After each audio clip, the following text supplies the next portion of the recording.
Que ces livres ne s'éloignent pas de mes lèvres, jusqu'à ce que ça me délivre et je m'enivre d'une vie avec tes œuvres. Je veux lire pour connaître mieux, je veux lire pour réussir en toutes choses. Bonsoir à tout le monde, chers téléspectateurs, nous sommes encore très heureux d'être encore chez vous pour cette habitude que nous avons le temps de partager avec nous cette émission Livre Inspiré, l'émission qui vous bénit, l'émission culturelle, qui a toujours le temps de vous parler de la lecture, de livres. Et je pense qu'aujourd'hui, nous serons encore très bénis de ces numéros ici de Livres Inspirés. Nous recevons aujourd'hui un homme de Dieu, c'est aussi un écrivain qui a écrit un livre, un merveilleux livre que je vous avais déjà en train de dire que vous allez être bénis aujourd'hui. Il s'agit de pasteur, écrivain, Cédric Lukusa Mutombo, avec qui nous partageons ce plateau. Bonsoir pasteur. Bonsoir pasteur Jérès. Nous sommes encore super heureux de vous recevoir sur ce plateau de Livres Inspirés. Moi aussi je suis vraiment très flatté par cette émission et aussi par votre manière de le présenter. Que Dieu soit loué pour cela. Vous avez eu le temps de suivre de loin cette émission Livre Inspiré, mais aujourd'hui, nous avons à vous rapprocher des mots pour essayer un peu de partager. Quelle est votre impression par rapport à cette émission Livre Inspiré? Personnellement, ce qui m'avait d'abord tiqué pour la première fois, c'était juste l'intitulé. Okay. Les livres inspirés à ne jamais manquer de lire. Donc quand j'ai vu ça, bon, en tant qu'écrivain, ça fait plusieurs mois. Je peux dire plusieurs mois que j'avais déjà récupéré votre numéro et je suivais déjà l'émission à chaque fois que je suis à la maison. Et les quelques personnes que j'ai suivies, qui ont exposé, ça m'a encore beaucoup, je peux dire, beaucoup encore inspiré. Et je m'étais dit un jour, au moment opportun, lors de la présentation aussi de mon livre, je ferai un effort pour passer à cette émission. Et voilà, le jour est là. Vraiment que le jour est là, nous sommes heureux parce que vous qui nous êtes en train de nous suivre, les écrivains, les amoureux de la lecture, votre plateau, c'est ça, Livre Inspiré. Contactez-nous pour que nous parlons ensemble. Comme nous allons parler aujourd'hui avec le pasteur Cédric du livre de la lecture. On va commencer avec cette citation parce que avant même que nous puissions commencer, je voulais même passer de là. Vraiment. Mais avant que nous puissions commencer, nos téléspectateurs étant en train de nous suivre, peut-être vous connaissent pas, d'autres vous connaissent aussi. Mais juste une courte présentation de qui vous êtes. Vraiment. Afin de familiariser le téléspectateur. Exactement. Pasteur Cédric, je suis un jeune ministre. Alors, sûrement, avant de le devenir, j'étais un simple croyant. Okay. Oui, depuis 2002. J'avais donné ma vie à Jésus-Christ. J'avais pratiquement l'âge de 16 ans vers 17 ans. Alors c'était à l'intérieur. Et mon père spirituel, c'est le pasteur Odon Kabamba, que je salue. Et c'est grâce à lui que j'avais donné ma vie au Seigneur Jésus-Christ. Et j'ai été aussi baptisé. Et j'ai commencé un parcours normal. Dans l'église où j'étais aussi disciple, on m'a formé. À un certain moment, 2005, je suis devenu aussi moniteur de l'école de dimanche. Okay. Et par la grâce du Seigneur, dès que j'ai obtenu mon diplôme, c'est comme ça que je suis venu ici à Kinshasa. Et c'est là où les choses ont beaucoup évolué. Et nous avons commencé notre cellule dans une petite maison, un petit studio à l'époque. Était étudiant, ainsi de suite. Mais c'est en 2014 que j'ai été, je peux dire dans les termes courants, consacré à la fonction du pasteur. Et c'est au temple chrétien Mont Carmel, ici à Kinshasa. Et c'est là où je suis jusqu'à aujourd'hui. Donc, pasteur Cédric, c'est un jeune pasteur de l'église temple chrétien Mont Carmel. Nous sommes à Kinshasa, sur l'avenue Kitega, numéro 110, dans la commune de Kinshasa. Mais avec toute cette présentation, nous sommes vraiment très amis, parce que vous êtes aussi un lecteur. Sûrement, je lis, vraiment, je lis beaucoup. Et quel est le dernier livre que vous venez de lire? Oui. En dehors même de la Bible. Oui, en dehors de la Bible, parce que la Bible, c'est les livres des livres. Nous les lisons tous les jours pratiquement. Mais en dehors de la Bible, les derniers que j'ai lus cette semaine, c'est l'ADN d'une église qui grandit. L'auteur, c'est M. Daniel Liberec. Alors, je suis tombé sur ces livres, ça fait quelques mois quand même que je l'avais acheté, alors dans la maison de la Bible au niveau de Victoire. Alors, je lisais, je les lis, parce que ce sujet m'avait un peu tiqué. Et il a fait toute une étude dans les églises de la francophonie, comment les églises de la francophonie peuvent aussi croître numériquement. Alors, il a donné tant d'expériences, de témoignages qu'il a eu ici et là. Et c'est ce que je suis en train de lire. C'est un livre de plus de 200 pages. Et qu'est-ce que vous a donné vraiment le goût de la lecture dans votre vie? Bon, moi, c'est depuis pratiquement le début de ma foi. Quand j'ai donné seulement ma vie à Jésus-Christ, vers les années 2002, c'est par là que j'ai commencé à lire d'abord beaucoup la Bible, parce que j'ai fait aussi un nombre de débats à l'école. On faisait beaucoup de débats avec des amis. Alors, pour répondre à leurs préoccupations, des fois, vous savez que dans un débat, vous pouvez débattre, on peut vous poser aussi une question, vous pouvez lutter, donner une réponse, mais vous n'avez pas assez de précision. En vous-même, vous savez que ce que j'ai dit, voilà. Alors, j'étais obligé de commencer à sonder maintenant les Écritures, poser des questions à mon pasteur, poser des questions à nos aînés dans la foi qui étaient au devant de nous. Alors, au travers des questions, ça me poussait aussi à beaucoup lire la Bible. Donc, je pouvais, mais je me rappelle, je peux rester toute une journée, j'ai lu les livres d'Apocalypse, du premier chapitre jusqu'à la fin. Des fois, je lisais à l'époque des choses que je ne comprenais même pas.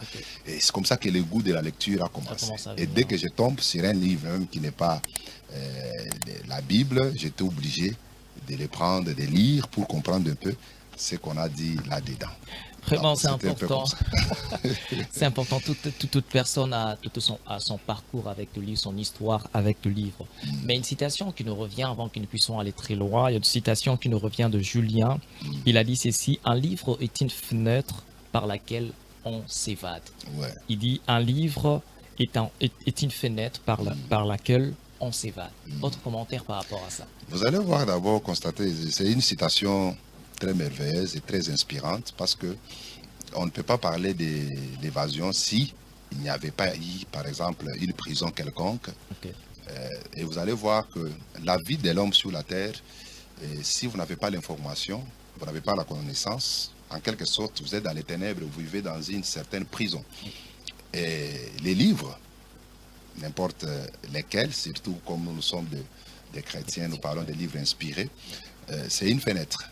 La fenêtre, c'est un trou qui peut te permettre de s'échapper. C'est-à-dire, vous pouvez quitter votre monde d'ignorance, votre prison d'ignorance, mais au travers d'un livre, au travers d'une fenêtre, vous pouvez devenir un homme libre.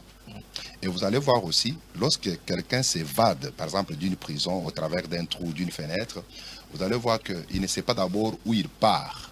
L'essentiel pour la personne, c'est de quitter d'abord l'enclos qu'il est lié. C'est pratiquement aussi avec les livres. Des fois, vous pouvez voir un titre, pop, mais vous ne savez pas ce qu'il y a à l'intérieur du titre. Vous pouvez même voir quelqu'un se poser 1001 questions. Qu'est-ce qu'il veut dire parce qu'il ne connaît pas.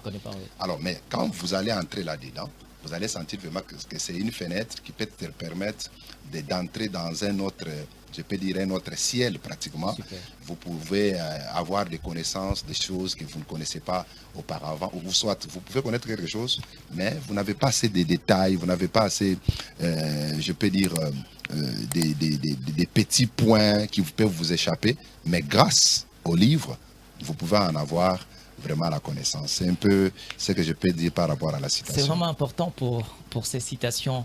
C'est vraiment important parce que c'est un livre, comme on dit souvent, un livre est une fenêtre par laquelle on s'évade. On s'évade. Donc, quand vous lisez un livre, sachez que vous êtes en train de s'évader sur l'ignorance.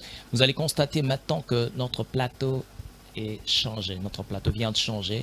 Et nous vous annonçons déjà la publication, la sortie officielle du livre du pasteur Cédric Loukoussa, qui est sur ces plateaux, que nous aurons le temps maintenant de parler de ça, de cette présentation du livre avec dédicace. Ce serait la date du dimanche 11. Déjà, nous sommes en train d'annoncer, c'est la 11 décembre. Donc, nous serons là pour la présentation de ce livre. On va essayer un peu de parler un tout petit peu. Parce que nous aurons le temps encore de bien parler d'entrée. Exact. Le thème de cette émission, qui est tellement ça, sur l'esprit de Jézabel dans les églises du temps de la fin. Ouais. L'esprit de Jézabel dans les églises du temps de la fin. Une première question sur ce livre. Vous êtes auteur. Ouais. Vous êtes auteur. Ouais. Un livre a toujours une mission très particulière. Et aussi, par exemple, quand on essaie de voir le but, chaque livre a un but. Quel est le problème ces livres doivent-ils résoudre?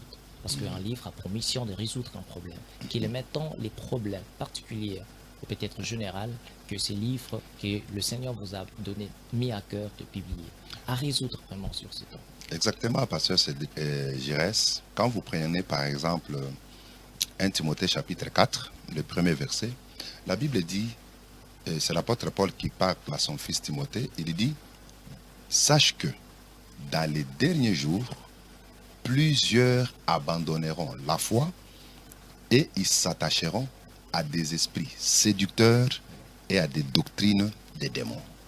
C'est une prophétie que l'apôtre Paul avait donnée déjà à son temps, disant à son fils Timothée qu'il devait faire très attention parce que dans les derniers jours, que nous appelons en d'autres termes, dans les temps de la fin, il y aura plusieurs personnes qui vont abandonner la foi, ce que nous appelons en d'autres termes l'apostasie. Plusieurs vont abandonner la foi. Mais quand vous abandonnez la foi, sûrement vous devez vous attacher à quelque chose. Alors l'apôtre Paul dit, plusieurs abandonneront la foi. Or, pour abandonner la foi, il faut en avoir d'abord. Il faut en avoir possédé une foi. Yes. C'est-à-dire, quand on parle que plusieurs abandonneront la foi, il ne s'agit pas des païens, parce que les païens n'ont pas la foi.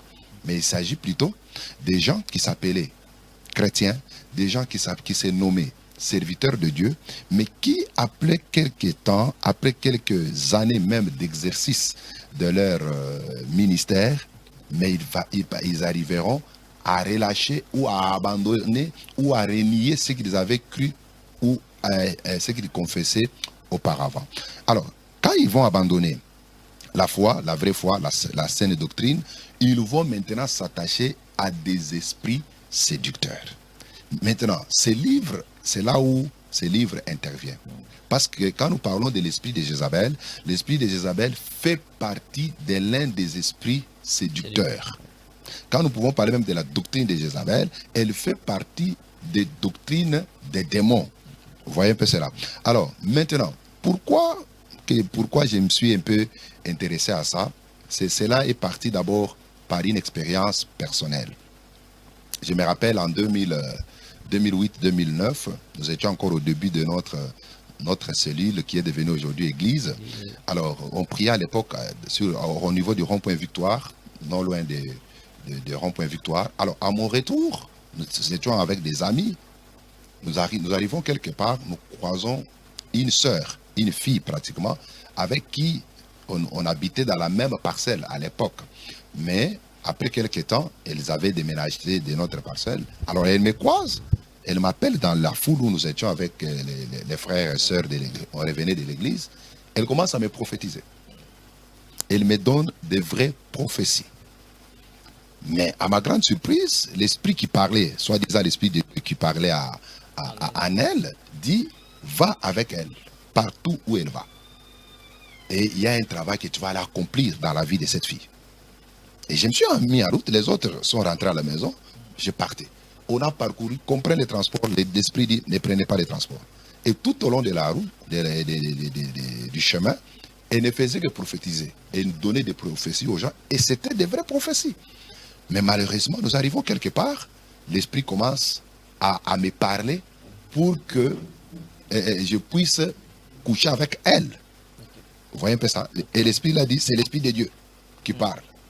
Alors, il faut que tu puisses sortir avec elle. L'esprit a donné même le nom de l'hôtel où on devait aller. Pour que, et l'esprit dit, dès que ta sémence va entrer en elle, le pouvoir qui est en elle va aussi entrer en toi. Et regarde les choses qui vont arriver après. Tu auras une très, très grande église, tu auras des jeeps, tu auras beaucoup de gens. Donc, on a donné tant de promesses. Maintenant, là où j'étais, je me suis dit non, mais Dieu, il ne peut pas, même s'il veut me donner des choses, il ne peut pas me donner en m'amener à violer sa parole. directement, j'ai discerné que l'esprit qui parlait, ce n'était pas l'esprit de Dieu. Et j'ai senti directement en moi une voix qui me dit, prends tes 2 doigts, mets dans ses oreilles. C'était en plein air. À l'époque, c'était au niveau déjà des boulevards Bumba. À l'époque, on n'avait pas encore, il y avait des arbres, tout ça. Les gens passaient. J'ai pris mes 2 doigts, j'ai mis dans ses oreilles, j'ai prié. Et quand j'ai prié, sur le champ, la fille avait pissé et les gens passaient. Et quand elle pisse, directement, elle se soulève. Elle dit, ah, frère Cédric, je suis où? Donc la fille ne se rappelait absolument de rien. Ce qu'elle s'est rappelée, c'était qu'elle était dans l'église. Elle louait, elle adorait, elle n'a pas compris comment elle se retrouve là. Donc l'esprit l'avait saisie là où elle était, soi-disant, elle priait pour la téléguider pour venir séduire un homme de Dieu.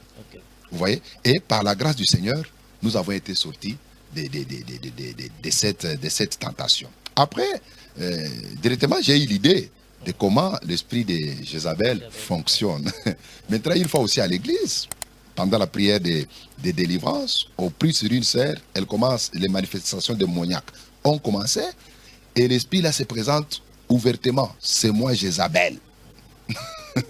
Alors, directement, ces 2 éléments-là, et ces délivrances-là, ce n'était pas une petite délivrance. Ça nous a pris un peu du temps pour aider la sœur à se libérer de ces esprits. Avec toutes ces expériences, c'est ainsi que je me suis dit, on peut écrire quelque chose sur ces livres. Parce qu'il y en a beaucoup qui sont séduits par cet esprit de Jézabel, des fois sans se rendre compte, parce qu'ils n'ont pas des fois des techniques, comment ils peuvent discerner cet esprit de Jézabel et comment surtout ils peuvent les vaincre. Est-ce que pensez-vous que le problème de l'église actuelle, l'église du temps de la fin, est lié à cet esprit de Jézabel? Oui, parmi les problèmes que l'église du temps de la fin connaît, il y a aussi le problème de l'esprit de Jézabel. Pourquoi? Ce qui aussi empêche, par exemple, l'église aussi d'être une église pure, ni tâche, ni irréprochable aujourd'hui. La véritable église, comme vous le dites en Éphésiens chapitre 5, oui, elle ne sera jamais séduite. Okay. Elle ne tombera jamais. Parce qu'elle est constituée par des véritables croyants, des véritables saints, et qui ne rejetteront jamais leur foi. Alors, ceux qui seront séduites, ça sera nos églises locales. Vous voyez? C'est dans nos églises locales où l'esprit de Jézabel travaille maintenant. Mais malgré que l'esprit de Jézabel travaille dans l'église, dans les églises locales et qui cherche à les affaiblir par l'intérieur, parce que l'objectif de l'esprit de Jézabel, c'est d'affaiblir l'église par l'intérieur. Okay. C'est-à-dire utiliser certains hommes, entre guillemets, qui s'appellent hommes de Dieu, servantes de Dieu, prophétesses, prophètes et consorts. L'esprit là les utilise, mais pour la séduction ou pour égarer les véritables enfants de Dieu. Vous voyez, c'est ce que nous constatons aujourd'hui. Vous allez voir par exemple, d'ailleurs, quand j'écrivais ces livres, parce que ça fait plusieurs années que je l'écrivais, on n'avait pas encore trop de scandales comme nous les constatons aujourd'hui. Parce que les scandales qui se commettent aujourd'hui, ce sont des scandales commis par des gens qui s'appellent hommes de Dieu, qui s'appellent chantres de Dieu. Mais, vous voyez, une certaine fille qui entre ou un certain garçon qui entre dans une église, qui s'approche d'un homme de Dieu, mais dans les soucis de l'amener à la débauche. Là, directement, si nous voulons entrer là-dedans, il y a plein de choses que nous allons dire comment l'esprit de Jézabel opère. Mais en parlant, j'ai donné juste un seul élément. Plusieurs qui tombent aujourd'hui dans la débauche à cause de la séduction, c'est l'esprit de Jézabel. Parce que... Est-ce que maintenant, excusez-moi de vous couper la parole, mais j'aimerais savoir, est-ce que l'esprit de Jézabel attaque seulement le pasteur, les hommes de Dieu, ou seulement que ceux qui ne sont pas enfants de Dieu, le fidèle, l'esprit de Jézabel ne les attaque pas? Quand vous êtes, par exemple, en Apocalypse 17, oui, le même esprit de Jézabel se manifeste au travers d'une femme, un mystère qu'on appelle Babylone la Grande. Okay. Mais vous allez voir, on vous dit que cette femme, elle est au-dessus des eaux. Vous voyez, sa position d'être au-dessus des eaux, c'est pratiquement, si je peux représenter cela, elle ouvre ses jambes, elle écarte ses jambes et elle domine les eaux. Okay. La Bible dit, cet esprit domine même sur le roi de la terre. Et les rois de la terre sont ivres du vin de son impudicité. Ok. Donc l'esprit de Jézabel, il travaille et dans l'église et dans le monde. Et les objectifs sont toujours les mêmes. Nous prenons l'exemple en 1 Roi chapitre 16, le verset 31. C'est là où on nous parle de la femme Jézabel. Oui. Une femme que le roi Akab avait épousée. Dès que cette femme est entrée dans la vie d'Akab, automatiquement, Akab s'est livré à l'idolâtrie. Cette femme a amené le roi Akab à bâtir même les temples pour le dieu Baal. Vous voyez que l'esprit, c'est cette femme qu'on peut appeler aujourd'hui l'esprit de Jézabel. Et quand l'esprit entre, il ne travaille pas seulement avec les femmes. L'esprit de Jézabel travaille aussi avec des hommes. Avec des hommes. Et aussi cet esprit-là, par exemple, aussi ne peut pas être seulement il n'est poussé pas seulement une femme, mais aussi être aussi par un homme aussi. Exactement, parce que quand un homme est aussi animé par l'esprit de Jézabel, ça va l'amener aussi à la séduction et à la débauche. Oui. Beaucoup de prédicateurs, par exemple, qui séduisent les enfants de Dieu, ils sont animés par l'esprit de Jézabel. Parce qu'en Apocalypse 2, 18, quand à l'église de Thyatire, Dieu dit, ce que j'ai contre toi, c'est que tu laisses la femme Jézabel enseigner et séduire mes serviteurs afin qu'ils se livrent à la débauche et qu'ils mangent des viandes sacrifiées aux idoles. Donc, vous voyez que Jézabel, quand elle travaille, si on peut parler d'abord de la femme Jézabel, c'est pour amener la séduction parmi les serviteurs de Dieu et aussi amener les serviteurs de Dieu à l'idolâtrie. Or, aujourd'hui, que ce soit un homme ou une femme qui amène le croyant, les saints ou le monde à l'idolâtrie, il est animé par l'esprit de Jézabel. Vous voyez un peu cela. Donc, c'est un esprit qui est religieux et aussi politique. Il travaille, c'est un esprit qui travaille dans les deux camps. Donc, il est dans l'axe de la religion, il est aussi dans l'axe de la politique. C'est pourquoi il y a un mariage entre Akab et Jézabel. Pourquoi? Parce que Akab, c'est l'axe politique et Jézabel, c'est l'axe religieux. Et il y a un mariage entre les deux. D'ailleurs, quand vous lisez Apocalypse 17, on vous parle que la femme est au-dessus de la bête. Or, la bête, là, c'est le pouvoir politique. Okay. Mais la femme, qui est Babylone la Grande, c'est le pouvoir religieux. Et la femme est au-dessus de la bête. Il y a mariage, il y a union entre les deux pouvoirs. Oh. Vous voyez vraiment que ces livres... je ne sais pas comment je peux appeler ça antidote. Je peux appeler ça, c'est pour guérir vraiment ce qui se passe aujourd'hui, les problèmes de l'Église corps de Christ et aussi même les nations ont besoin réellement de lire ces livres ici. Vraiment, je vous demande déjà, préparez-vous déjà, commencez déjà à se préparer financièrement déjà, mais parce que vous devrez les lire. Même si je dis que vous ne devrez pas les lire, il faut lire ces livres parce que ça promet la délivrance, je peux appeler aujourd'hui. Moi, j'appelle ça un collier pour oindre nos yeux. Pour oindre nos yeux. Donc, tous ceux qui sont aveugles, des fois qui se retrouvent sous la domination de la puissance de Jézabel, ces livres, c'est un collier pour oindre les yeux. Dès que vous les lisez, Jézabel, donc vous allez découvrir les traces de Jézabel très facilement. Quand vous parlez, par exemple, vous étiez en train de parler de mariage entre Jézabel et Akab, vous parlez de l'aspect politique et l'aspect religieux. Et aussi, aujourd'hui, nous savons que l'Église, l'apport de l'Église a aussi son apport, sa place aussi dans le développement des nations. Pensez-vous que lorsque Jézabel est en train d'agir dans l'Église, ça peut affaiblir aussi que l'Église puisse accomplir aussi sa mission pour le développement des nations? Regardez, pasteur Giras. Parce que, comme nous disons, l'esprit de Jézabel, c'est un esprit qui peut entrer dans n'importe qui. Nous prenons l'exemple de Samson, un homme fort. Il avait la mission de Dieu, il gardait sa consécration qui était dans ses 7 tresses pour l'affaiblir et faire de Samson un jouet. Parce que lorsque Samson est tombé, il a commencé à travailler à la meule. Il est devenu un objet de distraction pour les Philistins. Pour les faire tomber ou l'affaiblir, on s'est servi de Delilah.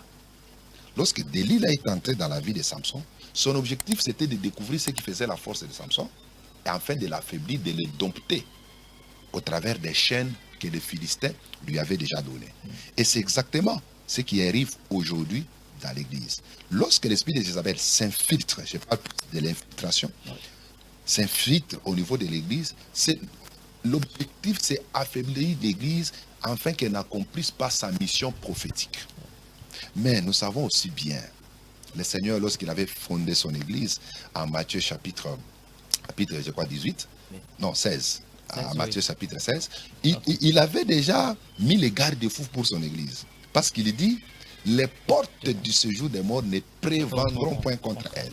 C'est-à-dire, quel que soit ce que l'esprit de Jézabel peut faire aujourd'hui, elle ne peut jamais prévaloir sur l'église. Elle ne peut jamais empêcher à l'église d'accomplir sa mission. Certes, elle peut l'affaiblir, mais jamais l'empêcher pour accomplir sa mission. Parce que même Samson, il était affaibli, la chevelure coupée, les yeux troués.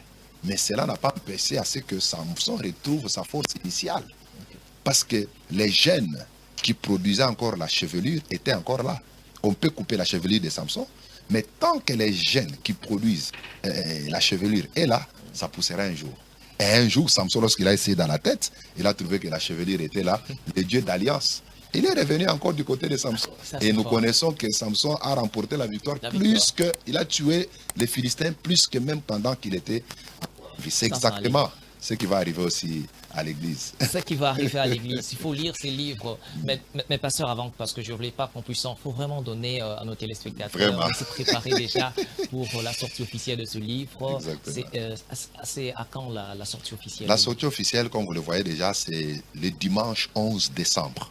Donc c'est pratiquement je peux dire dans 2 semaines que le livre va sortir. Nous serons dans l'hôtel Africana Palace.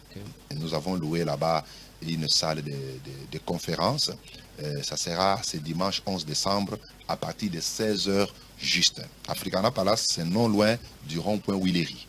Dès que vous êtes sur rond-point Willery, vous commencez à vous diriger vers la grande boulangerie Pain Victoire. Je crois 3e parcelle à votre droite. C'est là où vous allez trouver l'hôtel Africana Palace et nous serons dans une des salles de conférences là-bas. Vraiment, le décembre 11 2022, donc nous serons là pour la présentation de ces livres aussi, mais avant que nous puissions commencer déjà, nous sommes déjà en train de finir. Qu'est-ce que les gens doivent s'attendre après avoir lu ce livre?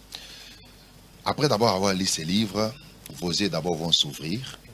Vous ne serez jamais envoûté par Jézabel, parce que vous aurez la capacité de détecter ses œuvres. Vous allez identifier ses œuvres très facilement. Ça, c'est la première des choses. Et la deuxième des choses, au 3e chapitre, pratiquement, 4e chapitre, le dernier, j'ai proposé environ 3 techniques, 3 procédés que tout homme de Dieu, que tout serviteur de Dieu doit utiliser pour vaincre l'esprit de Jézabel. Parce que l'important, ce n'est pas seulement de discerner ses œuvres, d'identifier ses œuvres, mais plutôt comment les vaincre. C'est ce qui est beaucoup plus important. Parce que vous allez voir que l'esprit de Jézabel, c'est un esprit qui est déjà condamné en avance.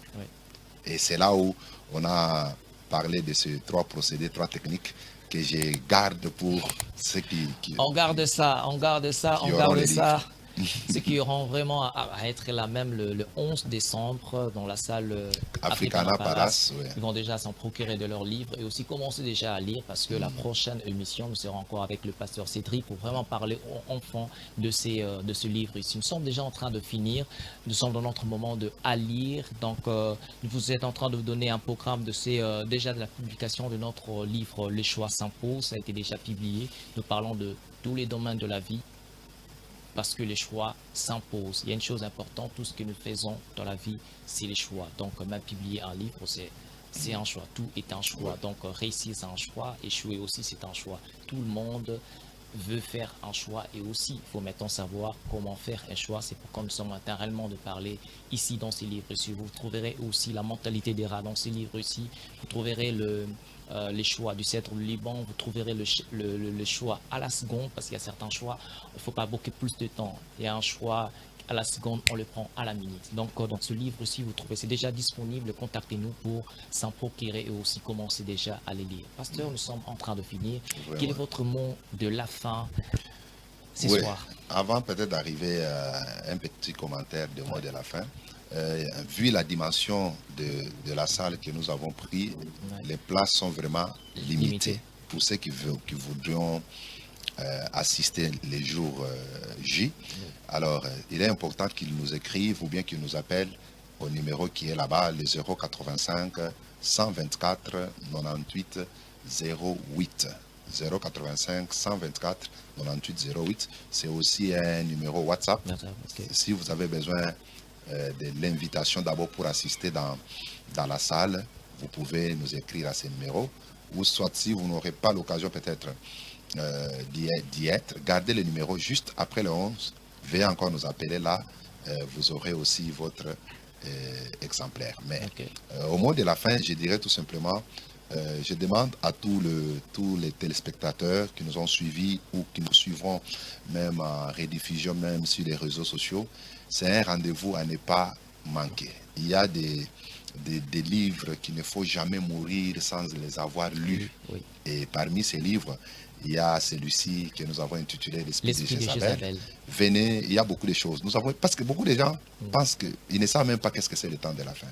Nous avons expliqué le temps de la fin, c'est quoi. Jézabel, c'est qui ou c'est quoi, son esprit, comment il travaille. Venez, vous ne serez jamais déçus. Vous ne serez jamais déçus. Moi, je vous donne vraiment, je vous appelle vraiment tous les amoureux de livres inspirés. C'est un livre à ne jamais manquer de lire. L'Esprit de Jézabel dans l'Église du temps de la fin. Nous sommes appelés, nous tous, non pas seulement chrétiens, même si vous n'êtes pas chrétien, ces livres aussi vous est destiné. Même si vous n'êtes pas pasteur, ces livres vous est destiné. Même aussi parce qu'on vient de nous dire ici qu'il y a le religieux qui est toujours à côté du pouvoir, à côté toujours de la politique. Même si vous êtes politique, dans la politique, venez acheter ce livre-ci dans le rendez-vous pour le dimanche 11 novembre. Tous les amoureux de la lecture, 11 décembre, nous serons là dans la salle de Africana Palace. Yeah. Donc, je vous donne rendez-vous pour la semaine prochaine pour l'autre numéro de Livres Inspirés. Restez bénis. À très bientôt et à très bye bye.